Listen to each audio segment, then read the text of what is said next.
Hello there, Cancers. Thank you so much for joining me. I hope this video finds you well. And before I start with this reading, I just want to say a few things here. I feel like the main energy for this month, we do have a Mercury retrograde that started on the 18th of February, and it's going to continue, especially through the first week of this month. And so what Mercury retrograde does for you guys, and I'm seeing it here in this spread, is that it's going to make you walk down memory lane, okay? Not physically, but I feel like emotionally. It's going to drag up a few things from your past that you might not have reconciled with. And it's going to, I guess, like trigger some of those events, some of those circumstances in the past that you felt like things could have, taken a different turn. Things could have turned out in a different way. Things could have been different. Okay, so you're going to go through, especially the first week, through this period of like, it's a slump. Okay, it's a walk down memory lane. It's going to evoke some of those feelings that might not be completely pleasant, okay? So I guess the challenge for you guys for this month is to kind of like come to terms with them. And if it makes you uncomfortable thinking about it, just ask yourself, like, why is it making me uncomfortable? Why am I suppressing it? Why am I not, I guess, like, why am I not able to release it? Why does it make me feel comfortable every time it comes up? Okay, so I feel like you have some murky waters that you need to kind of like plug up your nose and just kind of brace for impact and just walk through. And once you go through that process of emotional purging, you're going to realize that, you know what, they're just thoughts, they're just words, they're just events in the past. They can't really hurt me anymore. The whole concept about discomfort is coming through. Discomfort, displacement, no longer being in an environment where you feel familiar, where you feel safe. Not that it's you're unsafe in a physical way, but it's sort of like you have changes that are brewing. You have changes that are coming. And so you kind of need to kind of purge this emotional past, so that you can kind of move on and meet and face your future head on. Does that make sense? So the whole concept about discomfort comes up, and it's every time there's a thought, every time there's a situation, every time you think about a person, and if it triggers you in a way where you feel uncomfortable, you kind of need to ask yourself, why does it make me feel so uncomfortable? Does it reveal a weakness within me that I need to be aware of? Okay, because I do see that coming through. Does it reveal an aspect of myself that I might not have been made aware of? Does it reveal something about me that I need to come to terms with? Because a lot of the times when we're dealing with another person and our interpersonal interaction with another person, it reveals a lot about us, okay? And the things sometimes that we dislike or we find like repulsive in another person, if we dig deeper, I feel like there's some underlying I guess like similarities between that person and us that we want to kind of purge from ourselves, okay? And that's why these are like trigger points. And so realizing, why does that person make me feel so uncomfortable? Why was that situation so uncomfortable for me to think about? Will really help you. It's like you have an aversion for something, you don't want to think about it, but actually thinking about it, sorting through your feelings, sorting through how you feel about the situation, and what within you is being, I guess, like triggered or poked at or prodded at. I'm sensing that it will reveal a lot to you about, letting go of this or purging this or really understanding yourself and why these things have been such trigger points for you in the past, okay? So I would say like the first week of March, it's not going to be completely, I want to say smooth, okay? On the emotional front, I don't feel that it's going to be smooth. However, as we progress through the month of March, you're going to be in a much better frame of mind, and you're going to feel so much better, so much lighter, and the purging needs to happen in order for you to feel lighter. And I feel for many of you, it is emotional purging. For many of you, it is like physically purging belongings, stuff that has accumulated, okay? Ways of dealing with people, or even like unhealthy coping habits that you've been resorting to as well. So I do feel like there's a lot here to be said about growth, about self-awareness, about really understanding yourself and realizing where your strengths and your weaknesses lie, so that you can work to fortify your weaknesses and you can work to enhance your strength. Okay, so it's all about self-care, it's all about self-awareness, it's all about, you know, grooming the self in preparation for all the really wonderful good things that you have coming for you. So the way that I look at this reading, it seems like this, okay? Honestly, everything that is over here is phenomenal, okay? We do have these two cards that they're coming out very early on in the spread, so I feel like their energy can feel a little bit heavy. So these are emotionally heavy cards. And then if you can, you know, find yourself kind of like bouncing above this or overcoming this, everything here looks very promising. All right. When I was shuffling out this spread for you, I saw an image, and it looks to me like a gas station back in the 60s, 70.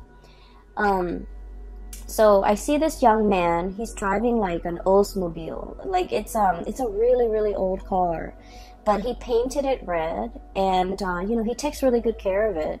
He's giving it like premium grade gasoline, and he's very young too, so he looks like he's about 20, and he's wearing like just it's not super clean, but just a white simple shirt, and he's wearing like, you know, pants and suspenders. He's got a little hat on. So he's like polishing the car, he's putting gas in it, and it's like, it's very shiny, it's shimmering. It seems to me like it might be a car that his dad passed down to him or his grandpa passed down to him. But either way, I feel like, you know, for someone who's so young, he has such a beautiful car, it seems like it's passed down to him. And so it has sentimental value. So he's at a gas station pumping gas. And then there's another man, older, possibly in his 50s, kind of haughty, kind of like stuck up looking. And the man admires the car, and then he approaches the young man. He's all like, "How much you want for that car?" And the man is like, "Oh, it's not for sale." And he goes back to pumping gas. And the older man was all like, "I'll give you, you know, 5,000 for it." And the guy was like, "Sir, it's not for sale." And he goes, "I'll give you, you know, 6,000. He goes, "No." And then the guy keeps upping the price, like 7,000. And the young man tries to ignore him. And the older man, he's kind of like getting kind of upset, feeling like he's ignored, feeling undermined, feeling like, you know, "Why don't you want my money?" Things like that. And so I feel a little bit of a standoff, like a little bit of a confrontation between these two people. And it's done in a very subtle way. And the older man is thinking, well, everyone has a price, you know. There's a price for everything. And then the young man just keeps ignoring him, and he goes about his business, wiping the car, and while the gas is filling up. And the older man was all like, well, everyone has a price. He tells the young man that, and the young man was all like, "This is not for sale." Or, you know, like, "I'm not for sale," or "I don't have a price." Okay? So when I saw this, I was thinking, you know, you're pretty much like the young man, okay? And the mentality here is that, you know, there's a situation that you're not really compromising on, okay? So it could be like a negotiation, a bartering process, where somebody is trying to get the best deal. And I feel like you're very fixed about what you will or will not compromise on. And you're very fixed about what you will or will not tolerate, or you're very fixed about where you stand, okay? It's like, I will not budge from this position. So it's very much about defending your territory, not letting people walk all over you. But at the same time, the underlying message here is you're staying true to yourself, and you're realizing there are some things that money really can't buy, okay? And so when I saw that theme, I feel like the energy is played out in both of these cards. So first of all, we have here the Ten of Swords and the Seven of Pentacles. And let me talk about these two cards in tandem, because I feel like for many of you, you're going through this very reflective, introspective mode, and you're trying to, you know, you're looking at events from the past. You're looking at everything that you have done, okay? He's got a broom in his hand. Little red broom right there, and it's like cleanup, okay? Major cleanup, major repairs, major like overhaul, okay? Like I feel like it's cleanup, cleaning up the pieces of your life, cleaning up a situation that has gone astray, cleaning up a situation that has gone awry, cleaning up after a potentially like an aftermath of some event that was not completely desirable, okay? Cleanup is messy. Cleanup is, no one wants to do it, honestly. And so I feel like there's a situation here where something needed to be cleaned up. And you've gone through that process of cleaning up. And you're sitting still, contemplating, and trying to figure out, you know, what was that all about? What could I learn from it? Why did it happen? Why did these events happen the way in which they did? And, you know, how do I ensure that it doesn't happen again in the future? I feel like there might have been a falling out, okay, between you and another person. I have here the Ten of Swords. And the Ten of Swords is sort of like being very hurt by the actions and the words and that somebody, it's like somebody saying something or doing something to you that is very, very hurtful, okay? And with the Ten of Swords, it's like, you know, whoever that's launching the swords, they had 10 tries and they hit the target every single time. So it feels like it's very personal. It feels like very directed. And it feels like, I feel like somebody really hurt you. Somebody might have said things that really triggered you. Somebody might have aimed for your weak spot. Somebody might have, you know, kind of like hit below the belt or targeted at you in a way where it was very directed, it was very purposeful, and it was done in a way that was like, there's no coming back from it. There's no way to say, oh, I'm sorry, and make the situation go away. There's no reviving the situation. There's nothing that anyone can do now to make all the pieces come back together. And so I feel like there was a situation in your life that has, you know, ended, and it ended in a pretty crappy way. And so you're looking at the aftermath. You're looking at, you know, why did this person do what they did? Why did they behave in such a manner? What did I do to deserve this? And are they aware of how much they've hurt me? Are they aware of, you know, how sensitive I am? Because Cancers, you guys are very deeply sensitive. And that is why you don't go out of your way to hurt anybody. Because you understand that, you know, words can cut and words can't be rescinded. They can't be taken back.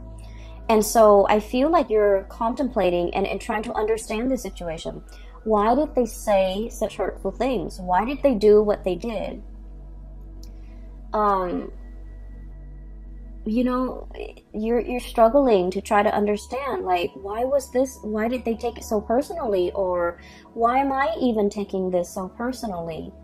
And what you have to understand, though, is I feel like, you know, there was a situation here where somebody's ego was at stake. Okay, somebody's like, somebody either felt very ignored, somebody either felt very undermined, kind of like that man, you know, it's like, I'm here, I'm trying to make you an offer, and you're not even listening to me, you're turning away, and things like that. And I feel like you were dealing with somebody, and whatever you told them, they couldn't take no for an answer, okay? It's like telling them no multiple times. And you guys in general are not super assertive. But when you say no and then they refuse to acknowledge your no, or they refuse to accept it, I feel then, you know, you start to ignore it. And then I also feel like this person was like fighting for attention. This person wanted to be the center of attention. This person wanted to make themselves heard. This person felt ignored. They felt overlooked. They felt like it was really affecting their ego. And so whatever was directed at you, it has nothing to do with you. It has everything to do with them and their insecurities. Okay? Not being able to hold their own, not being able to, you know, talk to you like an adult, not being able to kind of approach you in a serious manner and in the spirit of, you know, resolving things rather than just blindly attacking you. So I feel like there's a situation here, and no matter how much you try to you know, kind of like go over the events in your head, I feel like there wasn't another way that there wasn't another outcome that could have come out of this.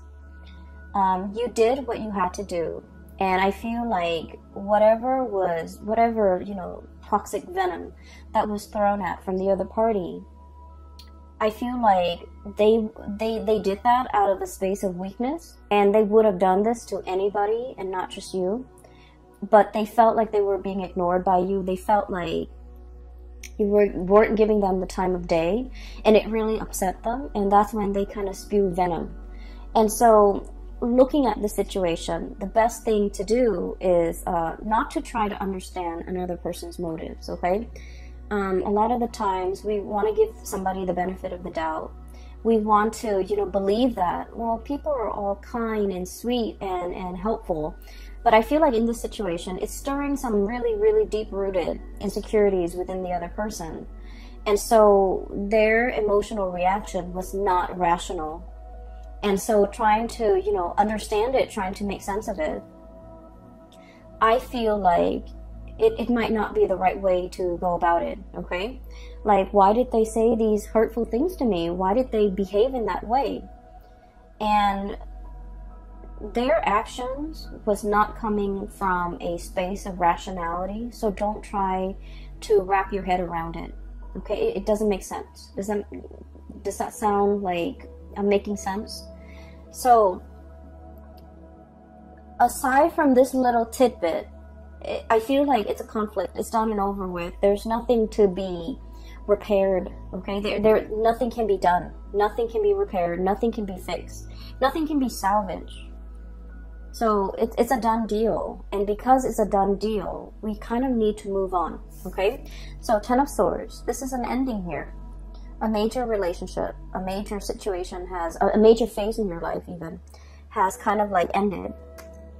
You're doing the cleanup. You're dealing with the aftermath. You've already cleaned up.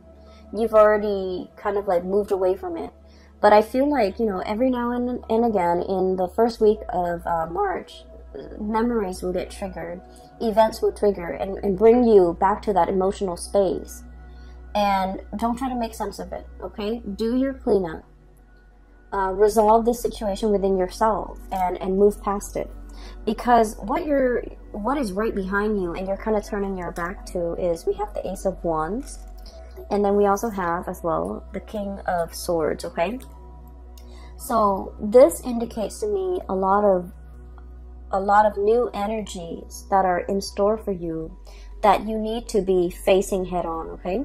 The Ace of Wands usually indicates some type of a new project, something that is very phenomenal, something that you can kind of like carry into your future with you. It's the Wands energy is a torch, okay? It's like something that is exciting and fun and passionate, and you know, you're gonna feel very committed and very driven. A lot of the times too, it's like a whoosh, like a really fast, swift energy that denotes changes, forward movement, momentum, and it happens really, really fast. So while you're mulling over this situation, if you're too caught up in the past, this opportunity might slip you by. So you need to be very quick on the uptake, and you need to be physically looking at it, reacting to it, and grabbing it right when it comes in. Because like I said, this is very fast, and it's It's in an element that is counter to yours. It's a fire energy. You're a water sign. And so you need to be very decisive, okay? And the King of Swords, this is a message here about, you know, being very, very discerning and being very decisive. Let's be honest, Cancers. I feel like decisiveness is not really your strong suit, okay? And the best way that I can explain this, and I don't know if you might relate to this, but what I feel is like with the Cancerian people, you know how if you look at the night sky, right, every night the moon, it changes its shape, okay? So it's like it grows bigger and bigger from a crescent moon into a full moon, and then it waxes, right? It reverts back to a crescent shape, and then it disappears. And so the phases of the moon changes, the shape of the moon changes from one night to the next.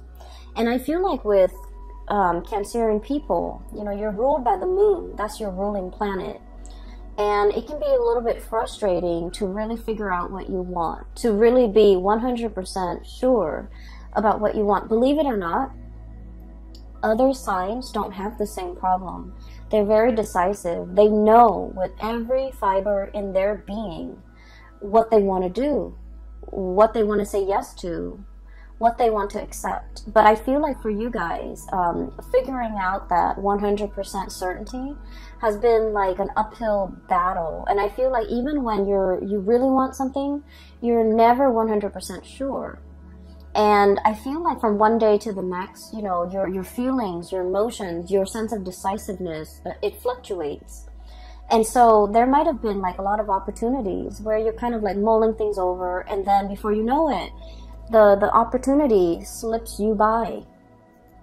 And there might have been times when you're just kind of like thinking about all the missed opportunities, all the things that slipped you by while you were waiting to make a decision. And so the message here is life is accelerating. It's not going to stop.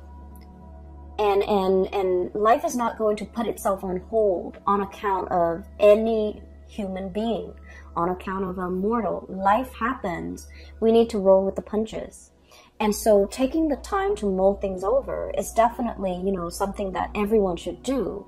However, I feel like there has been missed opportunities, multiple missed opportunities. While life was throwing you curveballs, while you were distracted with other things, I felt like the more important things really slipped away. And so for the month of March, we are reminded here with the King of Swords, this is the energy about being decisive. This is sort of like looking at the past and just realizing, you know what, that doesn't serve me any purpose, wallowing in self-pity, I'm going to cut that off. And using that sword of truth here and slicing that out. And then looking towards the future, here's a good opportunity for me that will make me tremendously happy. Queen of Cups, look how ecstatic she is. This is kind of like finding that space of perfect equilibrium where you're feeling very emotionally hopeful and happy and satiated, and you have all your needs met. So I feel like there's something coming through that has a lot of potential that will make you really, really happy. And this is where your energy, your frame of mind should be focused. And so you have to be aware of the tendency to kind of like wallow in this situation and then moving away from that, recognizing when it happens. Recognizing the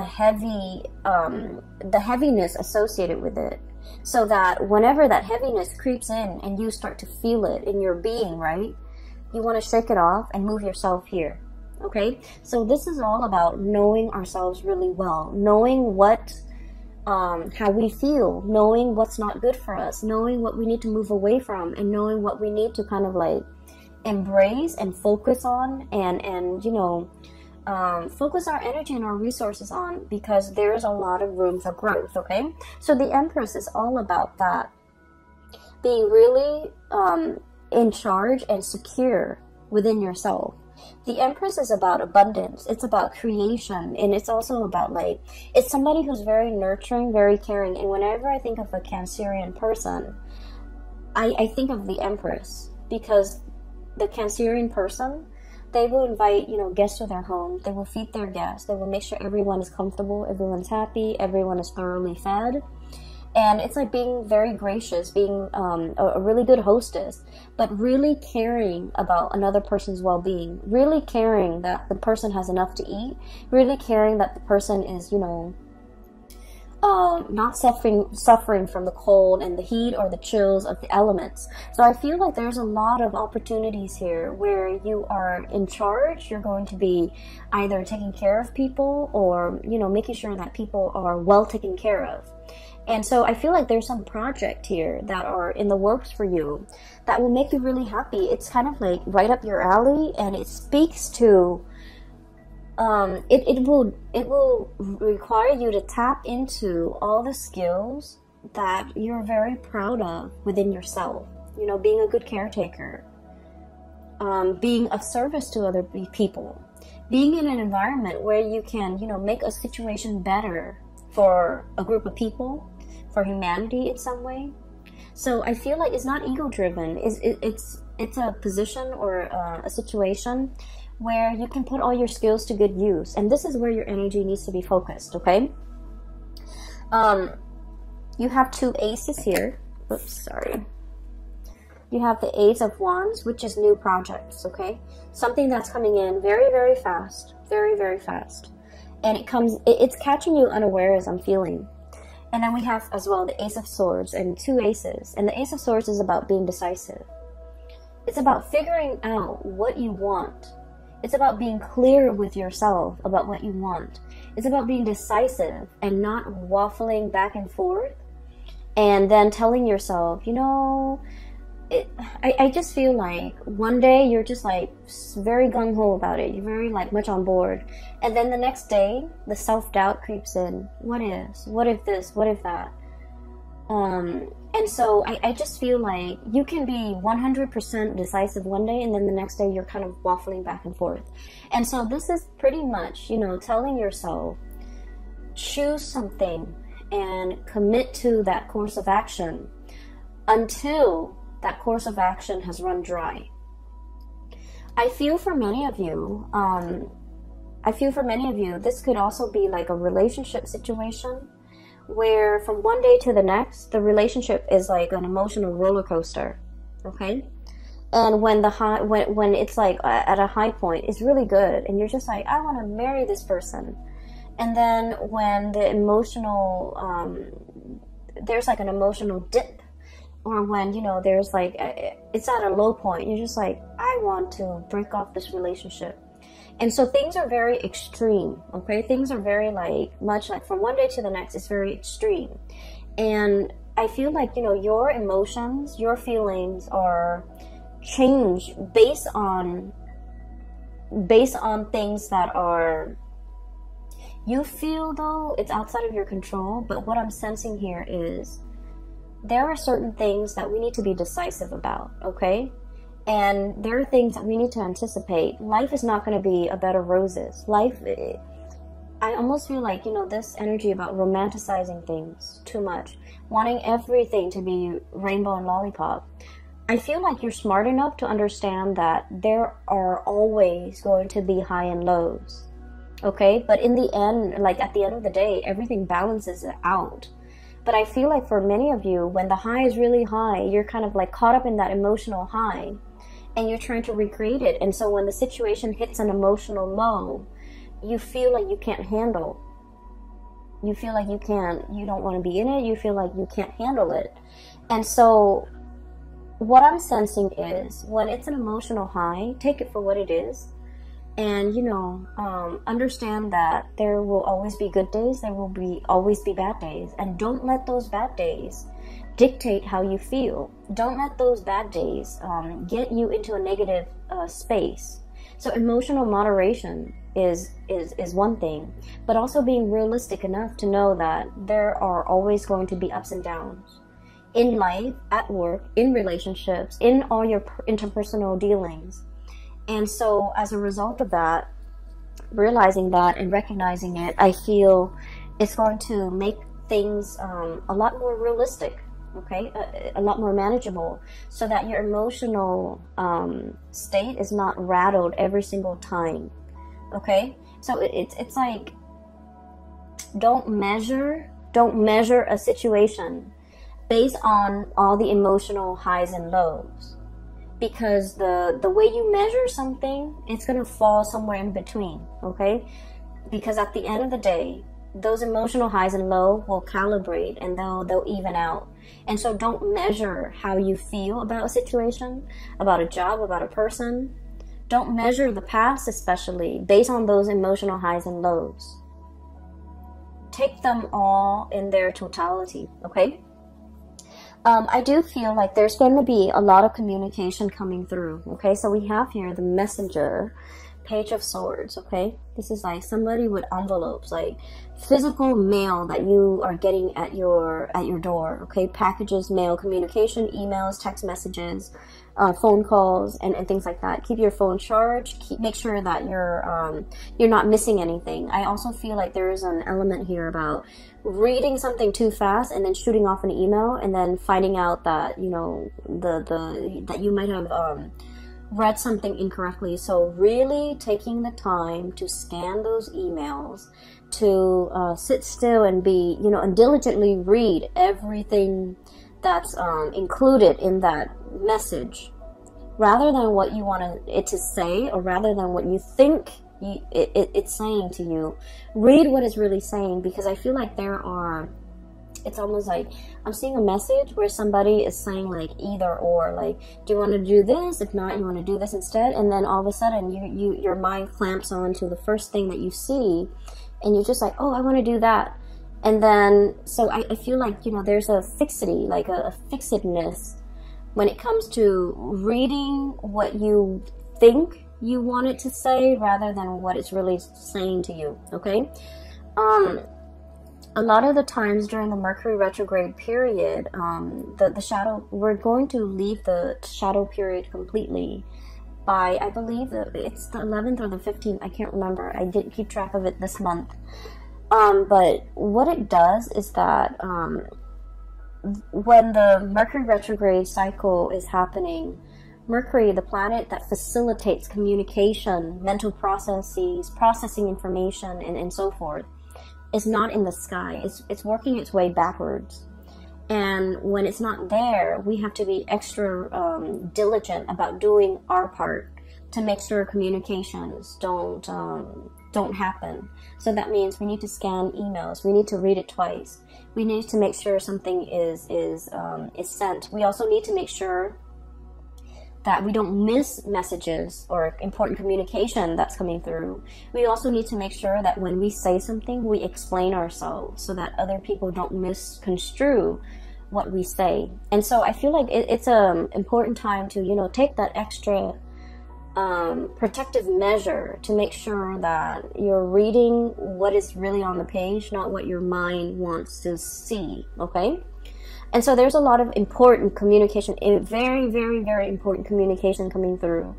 And it's linked up here with the Wheel of Fortune. So Ace of Swords and the Wheel of Fortune. And the Wheel of Fortune it's a major arcana card. It's a big deal, and it's a really, really good card.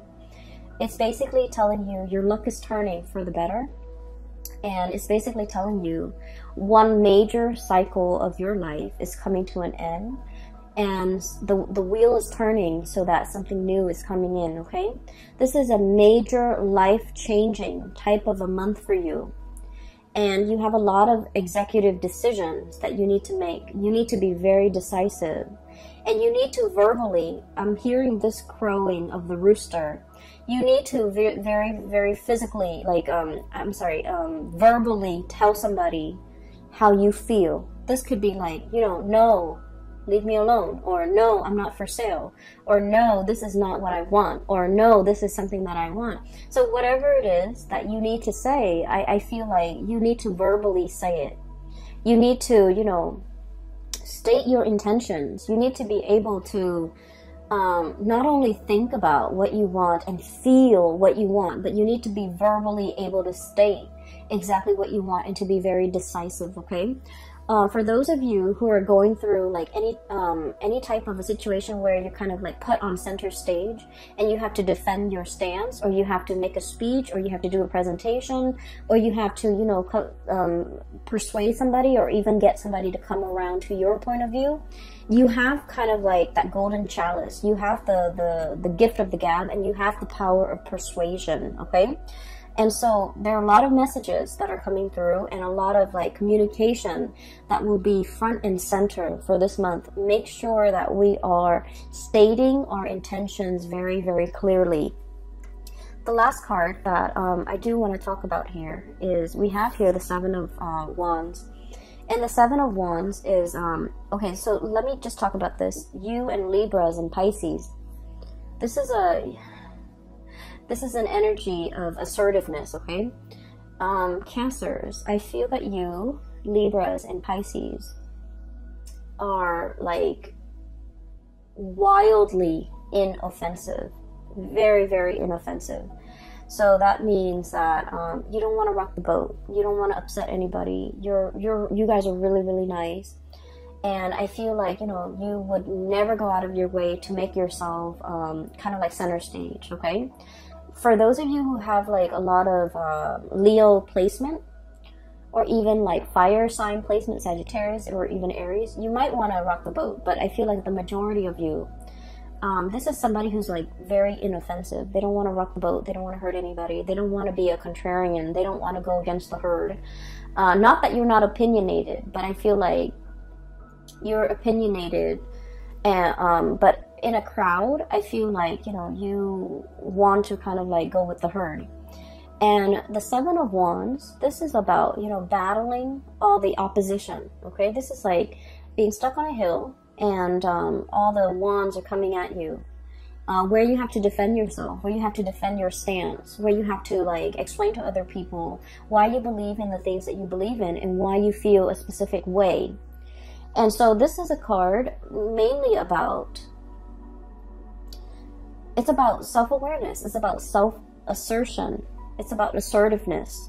And, you know, really giving somebody a piece of your mind so that they leave you alone, okay? Kind of like that young man with the Oldsmobile. This car is not for sale, sir. And you know, raise your voice. Say what you need to say so that the other person gets out of your face. And I feel like there's a lot of power to be had here by speaking your truth, by stating your intention, by, you know, saying something with assertiveness, and let that be enough to make the other person accept what you have to say. It's not about, you know, repeating ourselves. No, it's not really for sale, and kind of like in a passive aggressive way, but like saying, no, it's not for sale. I'm not for sale. I don't want your money. I don't want your attention. I don't want anything you have to give me. And so I feel, in a way, it's sort of like coming to terms with times in the past where you have not been like this, where you felt like your power, the things that you say, have been drowned out, where you felt like you didn't have an opportunity to speak your truth.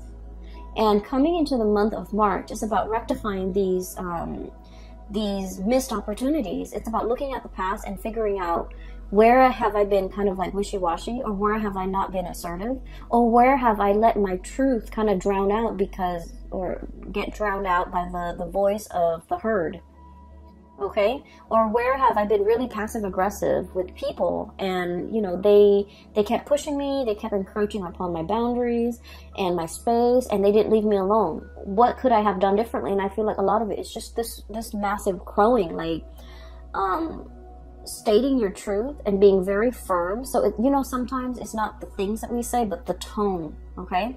So, like, having a very firm stance, and you can't have a firm, it's like you can't say something firmly and with conviction unless you feel it in every fiber of your being. You have to feel something a certain way, like you have to feel it, and you have to feel that conviction before you can stand in front of a crowd or stand in front of an opponent to be able to tell them, you know, back off, okay?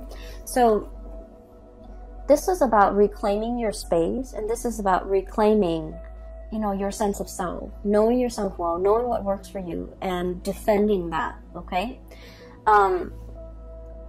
I feel like for many of you, there might have been a relationship situation here where somebody might have said some mean things, okay? And I feel like, you know, there's no going back to it, okay, Cancers? There's no going back to it. It's Ten of Swords here. And then Ace of Swords, it's about cutting off. It's a severance. It's done and over with. We can't really go back to it. Many of you have freed yourself from potentially someone who's like verbally abusive, and you're in a state where you're very happy, and I'm really glad to see this for you. And so keep doing you and focusing on that, and focusing on how to move your situation forward. So we're focusing on movement, and we're trying to move away from these two cards, which denotes to me, you know, like mulling over the past, trying to justify it, trying to make sense of it. And you want to focus your attention here, okay? So for those of you who are, if you find this helpful, and if you are in need of spiritual guidance, I have a link in the description box below for a psychic. She is based out of California, and she's a really good reader. I highly recommend that you get a reading with her, and she's phenomenal. I can't, I just highly recommend her, okay? So the link is in the description box below. I also have a link as well to an artist. She has a website, and she does like alcohol-based paintings. I also think she does acrylic paintings and a little, yeah, acrylic paintings. So if you want to check out her website, there's some cool artwork on there. It's abstract artwork. It's pretty cool. So that link is also in the description box below. I do wish you all the best, okay, Cancers? Take care of yourself. And I'm really happy to see this for you. I feel like, you know, there's only one direction here, and we need to move forward, okay? So best of luck with everything. I will talk to you guys soon. Enjoy the rest of your March 2020. Take care.